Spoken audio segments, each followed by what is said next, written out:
Welcome to Sustainable Success. Hope everybody's having a great week. You found us here at the Voice America Business Channel, now on Libsyn. Yes, we've been on the Libsyn platform since January after many years operating solely from Voice America, but we decided it was time to kind of now get on another platform so we can cater to more people. So again, if you are new to Sustainable Success, you can find us now on Libsyn. And also, we are continuing to syndicate through Apple, Spotify, iHeart, and on YouTube. So you can listen to the show, any of those areas, each week, where we bring subject matter experts sharing their words of wisdom and insights to help elevate your business to the next level. Today's show is being brought to you today by Alumni Direct. Alumni Direct is a new social media community platform dedicated to bringing alumni together from all different generational types and an opportunity to meet new people for the first time. Now, this is a membership program, taking out all the noise out of social media.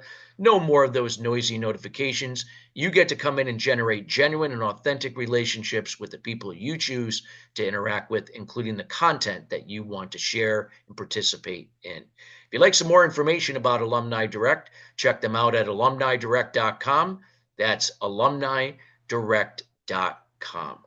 Well, we got a great show as always for you. We're going to be talking about the discipline learning method, and you're going to be learning about, a way to better learn, in this case, listen, the discipline listening method, got that wrong. Discipline listening method. And what's going to be critical here is how important listening is when it comes to communication. And as everybody knows here, I'm an advocate of effective communication, and I cannot wait to hear from our subject matter expert guest, Michael Reddington, who's going to be sharing insights from his personal trademarked discipline here, listening method. And you're going to get a lot of great insights, and you're going to learn how you can get in touch with him later after this show, and how you can reach out to find out more information and how it can help you and your business or organization to help build higher engagement and reach more higher objectives that you have for your team. A little bit about Michael. He's an expert in moving people from resistance to commitment. He's an executive resource certified forensic interviewer, president of Inquisitive Inc., and author of the Discipline Listening Method. Michael's public speaking career began in his teenage years as he traveled around New England, educating audiences on the benefits of including students with and without disabilities in the same classroom. The speaking endeavors that he simmered over for the several years, and he's facilitated training courses for investigators at organizations where he was employed. Now, there is more about Michael, and you're going to learn more about him as we go through today's interview with him. And without further ado, we welcome Michael Reddington to the show. Michael, how are you doing today? Doing very well. Thank you for having me. Absolutely. Pleasure to have you here. So, let's talk a little bit about Michael to kick off, when, what was the backstory, a little bit about behind the scenes when it came to this, this discipline listening method, and why, where it came about, and where did you see it, fill a challenge that was taking place with the audience that you were serving at the time, and how it was to help them get the results that they sought but didn't have. I appreciate you asking. I won't bore you and your audience with the full long version of the story, but my background is special education, which you brought up. So that's where I started out teaching. Then from there, I accidentally got into investigations indirectly. And throughout that process, really what I was fascinated with was how we would connect with different people in different scenarios. So whether I was working with students that had challenges speaking, some were verbal, some were nonverbal, where they had physical limitations, developmental limitations, whatever it may be. And not only just connecting with them, but also the other children and the teachers that were around, and getting everybody to understand kind of where we are and how we're working together moving forward. Those lessons and lessons that I learned at different other stops in my career really all helped to fuel my success in interview and interrogation, because regardless of what people see on TV and believe is reality and how it works in the real world, makes for great drama, doesn't necessarily work every time in real life. It all comes down to connecting with people in the way that they need to be connected to at a moment in time. Essentially, you talk about communication. A confession is simply encouraging someone to share sensitive information under vulnerable circumstances in the face of consequences. And if we look at it that way, that's something that we all do dozens of times a day as leaders in business development, as negotiators, as parents, as friends. It doesn't matter. We're constantly asking people to share sensitive information under vulnerable circumstances in the face of consequences. So beyond even earning my certified forensic interviewer designation, what I was really fascinated with is, why do people choose to tell the truth? What does it take to build these surprising bonds in unlikely situations that allow people to commit to sharing information that when they woke up that morning, they probably swore to themselves, I would never tell anybody. And so as I begin to transition from working with investigators around the world to working with leaders around the world, it dawned on me that these leaders were solving the same communication challenges in their boardrooms and their conference rooms and their meetings that I was solving for in the interrogation room. And unfortunately, we were talking a little bit before we go live, much like you've likely seen in your career, is that so much education, especially professional education, is siloed. Sales is sales, and negotiation is negotiation, and leadership is leadership, and trust is trust. And oh, those interrogation guys over there in the shadows of the dark corner, don't talk to them. They're evil. Just pretend they don't exist. When in reality, we're all doing the same thing. And now when we take the best skills, perspectives, and techniques from all of these worlds and put them together, we're providing people with the skill set necessary to uncover hidden value and build stronger relationships and achieve outcomes, acquire information that was never before possible. So hopefully I've managed to answer your question somewhere absolutely in that rant. Great background. I love that. And here at Sustainable Success, as you can see in the title of the show, we've been around for, God, it will be 8 years in May. Hard to believe the show has been around for 8 years. We'll be celebrating our 8th year anniversary in May. We've been strong advocates of discipline and accountability, and that can apply to anything, whether it's a personal, professional development or any skill development. We're big advocates of that. And that's what I loved about the title, the Disciplined Listening Method. Share a little bit about, and feel free to elaborate, even if it's in education as well, Michael. It's I'll leave it up to you, but like how can this now improve communication, on a strategic level, a tactical level, with people working in any type of work environment. It doesn't have to be business, it can be any type of work environment. Even if it's medical, you're in a hospital, you're in a doctor's office, a dental office, doesn't matter. Well, let's be honest, and let's be honest right out of the gate. Doctors are the worst listeners on the planet. Oh, yeah. So now that all your doctors shut the show off, I apologize. Hopefully they know. Believe me, I'll second that. Believe me, they're the worst. But anyway, really, and I love the way you phrased the question, because it's not just any work environment; it's any environment. Yes. What we're talking about is increasing the output that we experience, and we can qualify that a couple different ways, in our high value conversations. And sometimes the highest value conversation I'll have in a day is with my wife or my young son. Sometimes it's with a client. Sometimes it might be an investigation. It can vary wildly. But to now circle back and answer your question, there's a couple of things that we'll work on right away. Number one, valuing outcomes over all else. So if I take it to my family first, well, the only thing that matters to me is that my family stays together, and through all the ups and downs and thicks and thins, through it all, we're together, we love each other, we support each other, we're happy, and we're better off for being together. That's all I care about. And then when it comes to raising my son, all I care about is that he grows up to be a happy, healthy, confident, contributing member of society that enjoys his life and does what he wants to do. Okay, cool.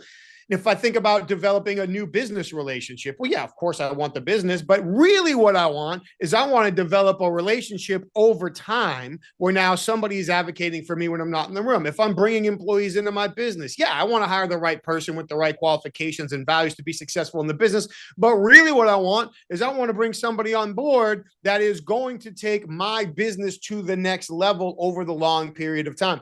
So when we can start prioritizing our long-term strategic outcomes outcomes over all else. Now we do a better job keeping our emotions in check. We're now more open to raising our contextual awareness, which is the next thing we're going to talk about. And we can stay out of the entitlement trap, because the unfortunate truth is people, I guess two unfortunate truths, at least, people are more motivated to withhold information than they are to share it the majority of time. So let's just embrace that right out of the gate. And the more we gain in leadership title or clout or power or whatever you want to call it, our title motivates people to be less honest, not more honest. Yes. So it becomes incumbent that in our high value conversations that we prioritize our counterparts' communication experiences over our own. So now if we're prioritizing our outcomes, we're increasing our contextual awareness. So it's not just what he said was rude, that was disrespectful, he doesn't understand it. Well, maybe not. Now let's start breaking this down and understanding where somebody's coming from and why, and what's the history, and what's the expectations, and all of these things. Prioritizing context, staying out of the entitlement trap, prioritizing somebody else's save face. If we can go out of our way to help people save face and protect their self-image, now we can affect real change. We can encourage them to open up and share vulnerable situations. We can create a commitment to a long-term actions, change of behavior. So that's really what we're looking to build in all of these conversations. No, I love that. And like you said, a lot of times, if you don't build rapport, then you can't establish trust. And if you don't have trust, you don't have respect, and that's that's what brings people together. It gets people, like you said, to open up. Most people are going to hide because they're fearing what, they might be judged, or might be looked upon that they don't understand what they're doing, or they're incompetent, or whatever the case may be. You nailed it. The number one fear that will cause most adults to choose to withhold information or resist outside ideas is the fear of embarrassment. End of story. There was an enormous research study run by Marguerite Imhoff out of, I think she's in Germany, but someone can fact check me on that, where they checked superior and subordinate communication expectations. And the single worst thing a superior person can do is convey judgment. And you're dead right about rapport. And one of the biggest mistakes people make when they're trying to establish rapport is they make it obvious, they drag it out, and it seems like formulaic. It seems like formulaic. I love that word. Yes. So now it actually defeats the purpose, because people are, oh, wait, you're trying to build rapport with me. What are you trying to do to me next? Instead of doing our preparation so we can allow rapport to build itself. Yes. I don't want to make too many unnecessary No, but that's a great point with because the formulaic part is absolutely can work long-term, work against us. Absolutely. I love that. For sure. Everyone especially as leaders in business development, negotiators, even doctors, although they hate to admit it, I don't want to pile onto them, but we have to remember that the people we talk to have essentially been Mirandized. Their life experiences taught them that they have the right to remain silent, because anything they say will be held against them at your first opportunity. They know that. So silence isn't disrespectful. It's not dishonest. It's self-preserving. Our job, like you said, is to build the rapport and the trust necessary to get through that. So often, if there's like a rapport building stage, so to speak, that's what, 90 seconds, maybe? And hopefully we've done our research in advance. So we're just establishing a little common ground, and we never stop building rapport. But that initial stage just gets the ball rolling. And for the people that are really advanced at it, they do their preparation to the level where they let their counterparts build rapport for them. If I do enough research on you and I know your background, your education, your hobbies, your experience, whatever, if you've worked with people in the past and I make a couple phone calls and I learn a little bit about you, now I can just make a comment here. I can make a suggestion there. Maybe I wear a certain article of clothing, whatever it is. Now, based on that, you take the lead in the conversation. You feel like you're building rapport, which means you feel like you're in control and your guard is lower. And because your guard is lower, now that you feel like you're in control, I'm more likely to be successful in this conversation. So true. I love that. I love that what you shared there. And I know we have about 4 minutes to the break, and I know you're going to go more into deeper dive in our second segment. But when you look at this, we've all learned, to communicate in whatever fashion. A lot of times it's very codependent. It's based on assumptions and speculation. And I know I can't wait for you to do a deeper dive in there. But this is a process. Would you safe to say, like Michael, like this is something that organizations, regardless or whatever situation where you have people, that you got to treat this as a product. You got to be consistent doing some of these things differently if it's going to become more embedded at the subconscious level, and to kind of really raise the bar when it comes to communication. Like anything else, if you're learning how to play music or play a sport or do anything, it's a process. There's going to be ups and downs and ebbs and flows and plateaus along the way. But you nailed it. It's all about consistency. You got to start somewhere. And by focusing on the outcomes, when the outcomes are worth enough to us, then we'll put the effort in order to enhance or elevate how we communicate and how we connect with other people. Unfortunately, for most of us, we don't necessarily recognize, in fact, it's unlikely that we recognize what we're leaving on the table. We've attained a level of what we see as success or acceptable results. And because that's acceptable to us, we're good, and we don't continue to work to improve. Yeah, so true. And like, when you talk about those outcomes, like those priorities, take an organization. Okay, the organization now says this is the priority, but does that mean that's going to be the priority to every person involved in that organization? Probably not, because they're thinking about their own priorities. So somehow we got to find some harmony with that, right? Certainly. You're 100% right. And from when I know we got to go to break real quick, but that's why we plan our strategic approach based off of why shouldn't someone say or do what we want them to, instead of why somebody should. That way we don't focus on our biases and expectations. We focus on our counterparts and use all the reasons why this plan might not work to create a plan that will. Yeah. No, so true. And I know I'm looking forward to you getting to more in the meat and potatoes of this in the second segment. In the time we have here in the minute and a half before the break, anything that you would like to elaborate what you just shared, or to sum up what you shared in this first segment? Yeah, I'll just piggyback off what I said real quick. Long story short, I had to solve an investigation where a group of people had already been interrogated by local and federal law enforcement. Nobody confessed to stealing the guns. I had to go in. So I built a strategy, not by why should they confess, but why shouldn't they? Why haven't they already? And then what do they need to experience in order to turn those reasons into strategic advantages for me? It worked out very well. Full confession, guns recovered, 2 guys in jail. And ever since then, that's the strategy we build all of our high impact conversations off of, whether it's business, personal, or investigative. Love it. Love it. I can't wait to hear more here in the second segment. I hope everybody is taking notes. This is really important, what you're hearing here about disciplined listening method. This is something that can be a game changer just about any situation in your life and business. So again, this is around the clock. So we got more to come here with Michael Reddington. We're again, if you're just joining us, we're talking about the disciplined listening method. And again, you're going to find out more information how to connect with Michael here later here in the show in the third segment. We got to go to break, everybody. When we come right back, we're going to get more into a deeper dive into the method process that Michael will be sharing. We'll be right back after the break.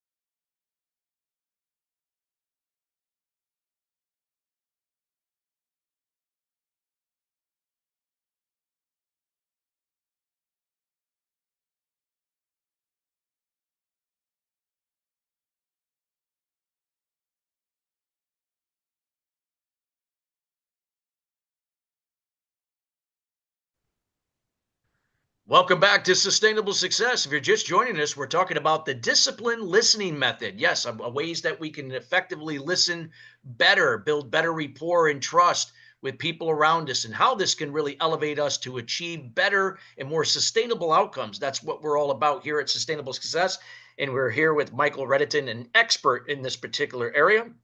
And Michael, you shared some great information on the macro on a macro level about the importance of listening in any given situation. Let's in this segment, like I guess go deep, do a deeper dive into like maybe the process, like where would it start, where people can whether if it's one to one or met several people or whatever that may be. What would that look like to effectively take communication from, like in this case, ordinary to extraordinary? I appreciate you asking. So with the disciplined listening method, very long story short, through all the research we did, we distilled it down to 7 core behaviors. And to your point, it's very, yes, they all apply to one conversation, but they really also apply across a series of conversations. And I'm sure you run into this too. One of the, I guess, mental traps or false expectations that people fall into is that what's the hack? What's the one thing I need to say? What's the one thing I need to do? There is no hack. This is going to be a series of conversations. It's going to be a series of interactions over an iterative relationship that's going to be beneficial over time. It's not the one thing I need to say, the one thing I need to observe, the one thing I need to do. But if we look at the first behavior, it is first understand how any interaction can get us closer to achieving our long and short-term goals. Well, you can't be successful there unless you know what they are. So it's understanding what are the outcomes we're looking to achieve. Anytime somebody comes to me and says, Mike, how do we get person or team X to do thing Y? The first 3 questions I'm going to ask them are, what are your goals? Who do you have to achieve them with? And what's the context of the situation? Once we have those 3 answered, now we can start building our communication strategy. But we have to have those things under wraps first. So hopefully, if this is an iterative relationship, I've kept good notes. I'm keeping intelligence. I know how people like to make decisions. I know who their stakeholders are. I know what their fears are. I know what their motivations are. I know the connective tissue between this decision and other decisions. If I'm aware of all of that, now I can create a much better strategy. Once we start getting down into individual conversations, and I mentioned this right before we went to break, we build our communication strategies off of our perceived weaknesses, not our perceived strengths. Now, I'm talking to a guy who's an expert in emotional intelligence. If I really want to be understanding of what somebody else is thinking, feeling, experiencing, I got to get out of my way first. So if I think, well, what would Chris like to, if I think to myself, why should Chris do this? What I'm really doing is transposing my hopes and expectations onto you. But now if I can stop and think, well, wait a minute, what are all the reasons I can come up with why Chris should think this is a pretty bad idea and doesn't want to do it? Now I can capitalize on that to create a communication strategy that will turn the perceived negative into a positive opportunity. Love it. I love how you flip it, and almost like, again, you're putting the other party, like they perceive they're in control when reality you're still driving the ship. Yes. And for me, one of the big things is if somebody else has information and I need it, they're in control of this conversation, whether I want them to be or not, because they're going to be the ones that decide what it's okay to say and when it's okay to say it. So instead of me trying to force control and fracture this relationship, I'm going to make it easier for this person to feel like they're in control. So their guard goes down further and I can get to work. To use a dated analogy, you and I remember back in the day when we would have to read maps. You couldn't just ask a computer where to turn. And so for me, if I was going to try to figure out how to get from Hartford to Manhattan, well, there are honestly thousands of road combinations that would get me there. So the roads I take could change based on time of day, traffic, where do I want to stop and eat, who do I want to visit? Am I just going to go park and take the train this time? I mean, who knows, right? But as long as I know where I need to go, the roads I take are relatively inconsequential and can change based on any number of factors. The same is true for communication. As long as I know where I want to go, you can start this conversation anywhere you want. And then we can use whatever early roads you choose to put us on the next roads we need to be successful. So now you feel like you're in control, but really we're nudging the conversation the way we need it to go, which is why the third behavior is so important, which is be patient. Yes, business leaders, we just said the most horrifying and that's not easy for a lot of people. Be patient, but allow the conversation to come to you, because listening equals learning. And if you're not listening, you're not learning. If we're not gathering intelligence to understand what somebody else needs to experience and what makes them tick and how we can adjust what we're saying and doing to fit their needs, then we're behind. So be patient, allow the conversation to come to you. while we're doing that, here's where I might violate every expectation of a former professional interrogator. Stop trying to catch people lying. Everything you've ever been told about truth and deception and detecting it is a myth. So really what we want to do is we want to look for what you really are seeing, which is shifts in somebody's comfort level. All of a sudden, they're more or less comfortable. And if we're well prepared and contextually aware, now when we see those comfort levels shift, I can think, okay, all of a sudden, Chris looks less comfortable. That happened on time to this trigger, these words that were said, or this thing that happened. It happened in this context of the situation. Therefore, that probably means he's thinking or feeling X, which means now I need to do Y. So instead of just assuming somebody's lying and getting mad about it and torpedoing this whole relationship, someone looks more or less comfortable. Great, cool. Here's why I think that happened in the context of the situation. And then the next behavior, how I will adjust. The common thread is we need to help people save face at all times. Working with executives around the world, the number one reason I see why people will not be honest with them is they don't give people the chance to save face. So if you're not giving someone a chance to save face and protect their self-image, they're going to lie to you. They're going to withhold information from you. They're going to massage the story, if you will, to protect their self-image. So just let them protect their self-image, and now we'll get the truth more. The final behavior, especially when we're talking about these iterative relationships, is build trust equity through post-conversation follow-up. The active listening behaviors we've all been taught are good, and people should do them. However, they're also performative. Many of the people listening have probably conditioned themselves to maintain eye contact, smile and nod, have open posture, occasionally summarize a few words you actually heard, all while you were ignoring everything you heard and you were thinking about what you wanted to say or where else you wanted to be. So while active listening is good, if you really want someone to believe you listen to them, the only way to do that is to take something that you experienced in the conversation and give it back to them at a later point in time. Trust is based on evidence. Faith is based on hope. All too often, we tell people to trust us, but in their brains, we're asking them to have faith because we haven't given them evidence. So the last core behavior is create the opportunities to give people the evidence that you listened and that you're trustworthy. So over time, the information comes to you quicker, the conversations are shorter, and we can make better decisions faster. Wow, powerful.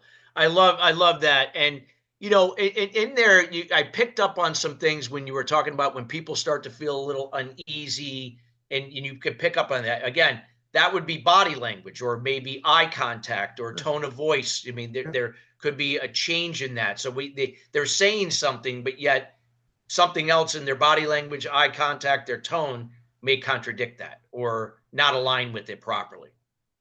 Yes, that's a great call. And unfortunately, for too many years, some of these very specific behaviors get called out as that means they're lying. No, it doesn't. And in fact, from a scientific perspective, they're more likely not to be lying based on just those behaviors than are lying based just on those behaviors. So really what we want to do, I guess, if to talk about body language just for a second, is first, if you really want to get value out of reading somebody's body language, you have to have a behavioral norm. You have to have a general idea on how they behave in similar situations when they're not under stress. Okay, assuming you've got some relative idea of that, and you're in a reasonably sterile environment, so there's not a lot of things going on that could draw their attention and cause their behavior to change. Now what I can do is I can start looking for deviations from their normal pattern in behavior. And when I see that deviation, I've got to immediately associate it with the trigger that caused it. Were you saying something? Was I saying something? Did something happen in the room around us? Then I got to start doing math. Okay, in the context of this situation, what does this response to that trigger likely mean that somebody is thinking and feeling? If I do that right, then I should get pretty close. I might not get it word for word, but I should be close. And now that I'm close, I can start adjusting how I communicate with them to take advantage of this new intelligence. But I will say, especially when we're talking about body language, single factor decisions are deadly. So if I just say he crossed his arms, he's resistant, actually, statistically speaking, you're far more likely to not be resistant than be resistant when you cross your arms, because people cross their arms for two reasons. emotional vulnerability, or physical discomfort. So when you cross your arms, are you shifting in the chair? Did the air conditioning just turn on? How long have we been sitting here? Do the chairs suck? Like all of these things I need to be aware of. And then, by the way, if I don't think it's physical comfort, if I think it's emotional vulnerability, what does your face say? What does the rest of your body say? What other emotions might you be feeling right now? People would be surprised if they knew how many people confess shortly after crossing their arms because it's an emotionally vulnerable moment for them. So we should never be reading one behavior. We should be looking at the totality behavior clusters and what does the entirety of the behavioral shift likely indicate based on its relationship to the trigger in the context of the situation. That's where the real value comes from, which is why it's not a hack. It's not a shortcut. It's actually a long cut, but a long cut that can generate immense benefit and value when we put the time and effort to do it. I'll wrap up my rant with this. Success in many conversations really comes down to he or she who manages the variables the best. So if I really want to be able to capture all of this intelligence that's happening in front of me real time, then I better be really confident with what I want to say, how I'm presenting myself, the questions I'm going to ask, and how I'm likely going to respond to the most likely challenges I'm going to face. If I don't have that under control, then it's going to be much harder for me to pick up on these little nuances that are happening in front of me. But if I do have those variables under control, now I can be fully focused on how you're reacting in front of me and capitalize on it. No, that makes sense. So in essence, if I was hearing you correctly, you got to have preparation. You got to be prepared, and starting with yourself, and then be prepared. Where again, if somebody goes down another road that you didn't anticipate, how to adapt to that. Yeah.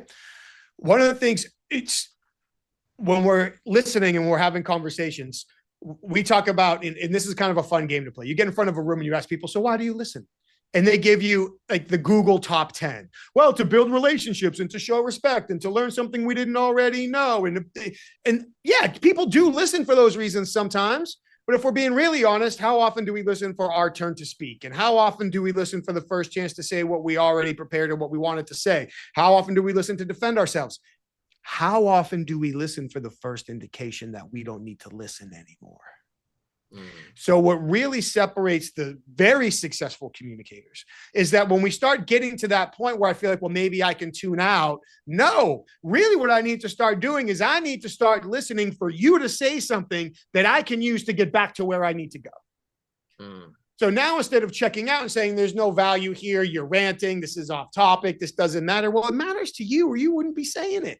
So I better treat it like it matters if I want to get anywhere near back to where I want to be. So now instead of listening for, I guess, the bad side, the second list of those reasons, we want to focus on, okay, maybe this isn't where I want to go, but if I pay attention, you will say or do something that I can use to get back to where I need to be, and I better figure out how to get there. Yeah. And when in that case, is that come with, how we ask questions in that case? Yes. And we could do another 3 17-minute segments every day for the rest of the year on just questions alone. But yes, it does. When it comes to questions, a couple of things that I know, again, we're starting to edge up to our next break, but questions can be perceived as invitations or attacks.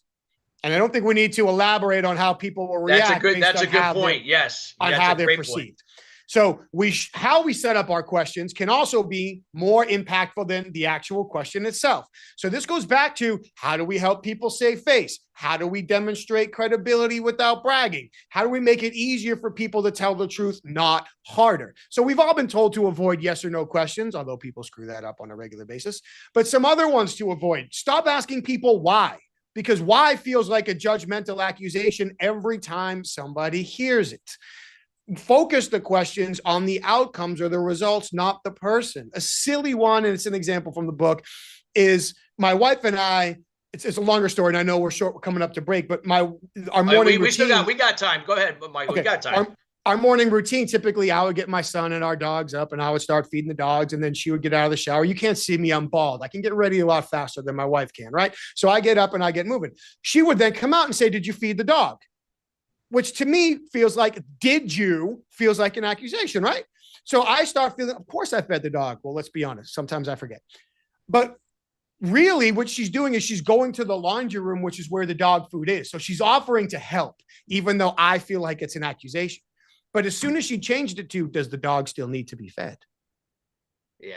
Now I don't feel like it's an accusation anymore. So drop the why questions, drop the did you questions, drop the didn't you questions, and let's frame that. If we go all grammar, let's change the subject of the sentence. So the sentence isn't, did you call the customer? The sentence is about the customer. I don't want to ever ask somebody, are you going to make the deadline? The implied expected answer is yes. Instead, I'm going to ask them, how, based on how hard we've been working in the unanticipated What's the demands of the likelihood we're going to customer, meet this? Yeah. what are the top 3 obstacles standing in between where we are now and making the deadline? Now they're going to be honest. That totally makes sense. You're like you said, you're putting them on the offense, not the defense. When you take the you out, anytime you have you in the either leading the conversation or somewhere up front, they're going to shut down. And it's not about the person overall. It's about what's the challenge that has to be improved. Maybe it's the behavior of somebody. Maybe it's them not following through, but focusing on that, not them, and putting them in, so it's about what can we do to make this better to get these results. I love that. Yeah. Nailed it. Yeah. So true. And I love that. And I know as we got more to come in the third, and we still got about a minute and a half. Anything you'd like to sum up with this, what you shared in this summit, or anything you want to elaborate to what you shared? Yeah, I'll add one more quick thing. If you're going to ask somebody a question, because if they answer yes, you get to go on with your life. But if they answer no, you have to get involved. Then ask the if no, then what question first. If they say no and you had to ask a follow-up question, just ask that question. Because if the answer is the yes, there's nothing to worry about here, they'll still tell you that. So you can still move on. But if the answer was no and you were going to have to ask a follow-up question, ask the follow-up question. Yeah. Which is why in that example, I wouldn't ask somebody ever, are you going to hit the deadline? They're supposed to say yes. That's the only acceptable answer. But if they were to say no, then I would ask them, all right, well, what are the top 3 obstacles that are going to jeopardize our ability to do that? So I'm just going to start there. Because if I ask them, what are the top 3 obstacles standing in between us and achieving the deadline, they look at me, they go, none. We're going to be ahead of schedule. Great. I can go on with my life. But if I ask that question and they go, oh, thank you for asking, now we got a problem.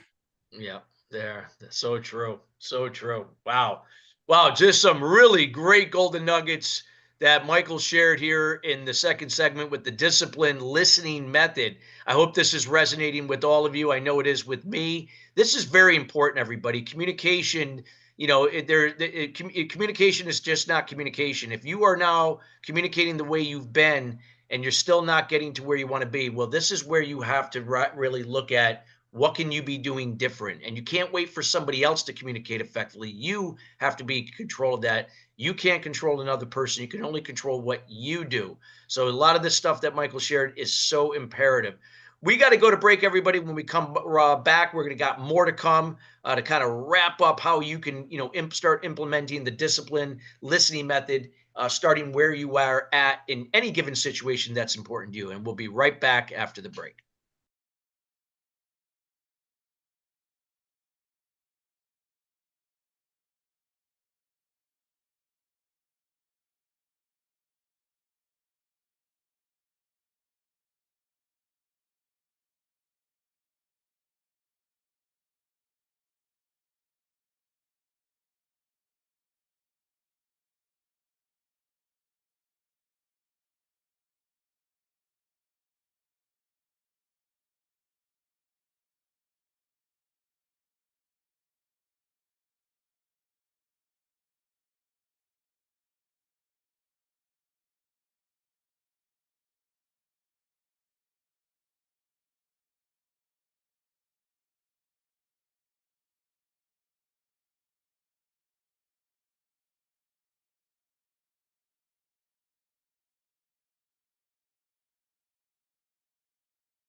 Welcome back to Sustainable Success. We're talking about the disciplined listening method here with Michael Reddington. Again, we encourage everyone to check out this show in its entirety here later today at the Libsyn platform at Sustainable Success with Voice America Business Channel. Just some really great information that can help you in any given situation, whether it's personal, in business, or at any professional level. There is some key insights here that can really help you where you are to become more of an effective communicator. Today's show, again, is being brought to you today by Alumni Direct. Alumni Direct is a new social media community platform dedicated to bringing alumni together from all different generational types. It also offers a new now from athletes to entrepreneurs corner. Yes, for those professional athletes that are transitioning into everyday life.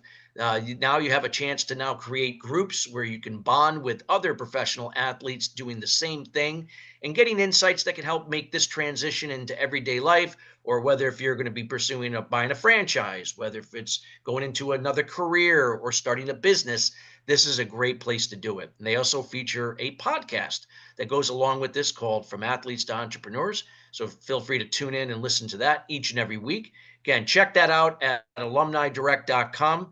That's alumnidirect.com. So, Michael, just so much great information, as I like to call it, golden nuggets here that you've shared.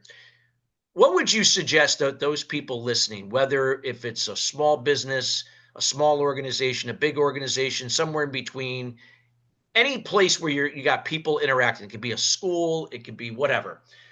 What do you suggest that they start with this process? Is it just awareness first, and then is there a certain process of or a frequency of time that you feel like you get the best success? I know it's not a cookie cutter process, but any insights that could help them to figure out where they should start? I appreciate you asking. And like anything else, or I shouldn't say anything, like many things, the process is more principle driven, especially because of how many variations and iterations. Like you said, people are different, situations, businesses are all different. So if we were to look at it that way, where does it start? We could debate places that we recommend starting. Number one is anytime we go into a conversation asking, what can I learn from this person? But that's it. Just ask yourself, what can I learn from this person? Because in some way, shape, or form, everybody we run into is smarter than us. I don't care who you are. There's something that they are smarter than us about, whatever it is, if that was proper English. So we should be going into every conversation asking ourselves, what can I learn from this person? Now, if we're going in with the learning mentality, that gives us the opportunity to then transition to how can this help? How can this person help me achieve better outcomes? Whatever that outcome is, right? Is it business related? Is it education related? Is it relationship related? But what can I learn from this person? How can we achieve better outcomes together? That's where we want to start. From there, I'll go back to the awful word we used earlier, patience. How do we become more patient in the conversation? The reason or the way is we become more patient when we have an outcome that we believe is worth achieving. If I believe the outcome is worth it, then I will be patient to gather the information. Now, for the people who are task driven, outcome driven, I don't want to get into this people stuff. I don't want to listen. I want people to give me the information I need when I need it to make the better decisions. Well, let me know how that works out for you, number one. But here's how we can use that to our advantage. Just know that the decisions we make are a direct result of the information we obtain. And the information we obtain is a direct result of how we approach people for that information. So if we don't want to look at it from a people-centric perspective, let's look at it from a decision-making perspective. If I want to make the best decisions available for my business, then I need to do a better job making sure I'm getting the best available information. And in order to make sure I'm getting the best available information, then I really need to elevate how I'm connecting with people and asking for that information. Wow, really great stuff. Thank you for sharing that here. And so true. So in this case, you know, what I was going to ask, Michael, with the listening method, do you feel like now with the you got all these new, like I like to call them I guess they're Gen Zs, that are coming in the work, and there's a lot of like miscommunication between this younger generation and say people in our generation. And so where would you say, does it start with people like us that could be like either older millennials or Gen X, or would it start with the Gen Z? Like where do you feel like where the emphasis needs to be with this method The starting? emphasis needs to be put on what we can achieve together, not the individuals. Got it. As soon as we start looking at individuals, now I'm focusing on why we're different. You're younger, you're older, you're male, you're female, you're a Yankees fan, Yes. you're a Red Sox fan, whatever. All those things might be true. We'll let the Yankees fans off the hook for a minute. All of those things might be true, but they're not necessarily helpful to us right now. If I focus on the value that we can create together, now I can work backwards from that value in order to do my best to communicate in a way that resonates, develops trust and credibility along the way. So for me, it starts with the outcome, what's the value we can create. It doesn't start with the individuals. I love that. And that's so true. Like you said, it's got to be about us. It's got to be about like you said, the outcome of what we're trying to accomplish. And again, focusing on what are the challenges overall that can be better, what are the results we seek, and then how each of us plays a role, and then the duties associated with that to get there. And even in a family setting, like a wife and husband, children, that type of thing, same situation. So I love what you shared there. And I guess from that, you're going to have less resistance. That's the plan. And not only should we have less resistance, but now we should be two things. I guess three, if you count the less resistance. We should have less resistance. We should be able to better understand the resistance we are receiving, and we should be better equipped to deal with it, because now I'm not saying to myself, damn it, I knew she would think that way. See, I knew he was going to say that. These people, that generation, you know what? So now I'm just reinforcing my own negative expectations. But if I'm focusing on the value that we can create together, now when the resistance does come, it's easier for me to step back and say, yeah, okay, well, it might be reasonable to think or say that, but let's get back and focus on what we can do. And now I'm focusing on the outcome, not why we're different. So there's any number of books and people that talk about how we talk to ourselves and our own talk tracks and how that impacts what we say and what we believe and how we act. But the more we can focus on the value we create together, the more we'll be able to honestly render a lot of these differences insignificant. Yeah. And I feel like with what you're sharing here with the discipline listening method, and just tie this because we do have a lot of business people that listen to this show. This is going to be the difference of, those organizations overall, regardless of size, that are going to engage at a higher level, produce at a higher level. It's going to be reflected in their KPIs, retention, less burnout, a better customer experience, client experience, patient experience, whatever, again, it is. And it just, everything, seems to show that, it's going upward versus the opposite way when we could, adopt this process and what you shared here today on the show. I appreciate it. I'm super biased, but I'm going to agree with you, of course. Don't take my word for it. You're right, because how many times does it come down to, well, there's communication problems? And the word communication represents so many things, is so vague and can be so vast that when we're talking about communication problems, really what are we talking about? But in many ways, when the term communication problem or communication opportunity is learned, really what's happening is we have disconnecting expectations and no bridge is being built to connect them. So both people or both groups are likely in their own entitlement trap. This is how it should be. This is how I expect it. This is how I deserve it. And because that is the perspective they're communicating from and they're expecting others to communicate to, it creates problems. Then it makes it really easy to blame other people. And now once I blame other people, I feel much better about myself. The deflection game. Now I can keep reinforcing the same negative behavior because I have somebody else to blame the results on. So when the results matter more than blame or credit or accountability, it allows us to make this shift. Wow. Valuable information there, and so true. And I hope everyone just, again, let that sink in. Go back and replay that. That's the beauty about our show. You could go back and go back to certain areas of the show to re-listen. So let that sink in. It's so important what Michael just shared. It could be the difference in, why certain organizations like you look at and why are they ranked in the top 5 for customer service each and every year, and why they have, the same group of people still working for them and still performing at a higher level. Well, this isn't because they got better people. It's because again, they're doing things like what Michael shared, that perhaps that that you and your peers or superiors are not doing. And that's, simple as that. And it's about just admitting, again, just where you are, and then just doing things in a way that you haven't done them before, and taking this insight that Michael is sharing. I love this. Michael, as we round out the rest of the show, walk us through maybe like like, even if it's like a checklist or something you do when somebody says, hey, Michael, we got to do something about this in our situation.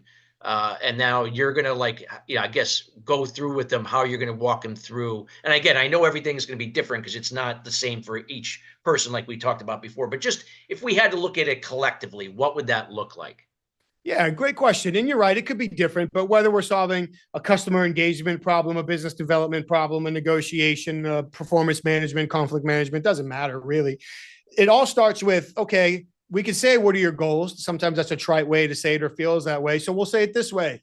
At the end of this engagement, at the end of these conversations, at the end of this initiative, whatever words you want to use, what do you want everybody walking away thinking, feeling, and doing? Let's get real clear on that. Okay, now that we're real clear on that, let's go back. Why shouldn't they want to walk away thinking, feeling, and doing that? How come they haven't already done this? Okay, now what do they need to experience? And now once we get to that stage, and you mentioned this earlier, it's not a one-time thing. This happens over time. So now how do I start to cultivate a culture of communication within this relationship structure in order to make consistent changes over time? Whether it is how we have the conversations, where we have the conversations, little things. Stop asking people to come in, sit down, and shut the door, because nothing good has ever happened after that. Instead, come out from behind your desk, shake their hand, welcome them into your office, or better yet, have the conversation somewhere else, not in your office. Take them for a walk, take them out to lunch, get them a cup of coffee, do something different. Stop asking people, do you have any questions? Because the implied expected answer is no. Start asking them, how many questions did I just create? Or which question would be most important for me to answer first? That way it's on us, it's not them. Instead of barging into somebody's office and saying, are you busy? Which is code for, I don't care how busy you are. Stop outside their office, knock on the door, wait for them to look up and ask permission to walk into their office, especially if you're the CEO. Then when you're in, now you can say, I know you're really busy. I'd appreciate it if. These little adjustments that we make have profound impacts on our relationships and conversations. But until we're clear about what we want people walking away thinking, feeling, and doing, and how that will impact the outcomes we need to achieve, then we don't have the motivation to commit to these changes, because everyone's been successful to a level that's high enough they can rationalize it, they can justify it, and talk themselves out of needing to change. Wow. Great stuff, and so true. And I loved what you shared. I know Michael, we got to have you back on another show, because this is just I know you've tip of the iceberg, but you just shared so much valuable information. I want to thank you personally, the rest of the team here at Sustainable Success, for taking time out of your busy day to be with us. And I want to give this time for you to share, like, how can people get in contact with you? What are you up to? And anything you'd like to share or provide the audience. I appreciate you asking. Thank you very much. If people are looking to access more content, 2 places to go. Number one, the disciplinedlistening.com.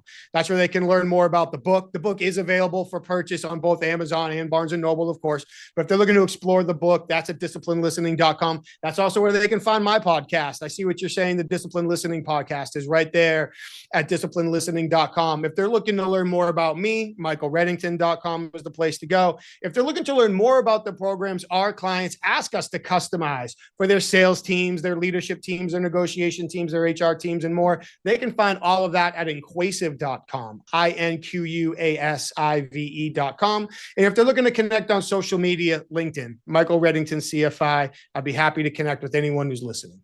Wow, great. Thank you, Michael, again for being here with us. We greatly appreciate you taking time. Just you packed a lot of great information in a short period of time here, and we thank you. And I can say that for all the listeners as well. Thank you so much. Thank you. My pleasure. And audience, we want to thank you each and every week joining us here at Sustainable Success. Again, we are committed each and every week bringing in subject matter experts like Michael in. Again, we encourage everybody that if there is any content that you would like to hear on a future show here at Sustainable Success, feel free to reach out to our team at Chris at sustainablesuccess.net. There we'll be able to happy to get that information and see if it can be featured on a future show where we can align with another subject matter expert that is well versed in that particular area. So we encourage our listeners to get involved. And again, always make sure to check out the shows here on our syndication sources like Apple, Spotify, iHeart, as well as YouTube, and our Facebook page at Sustainable Success 2017. Till then, everybody, have a great rest of your week, and we'll see you next Thursday at the same time. Have a great week and take care.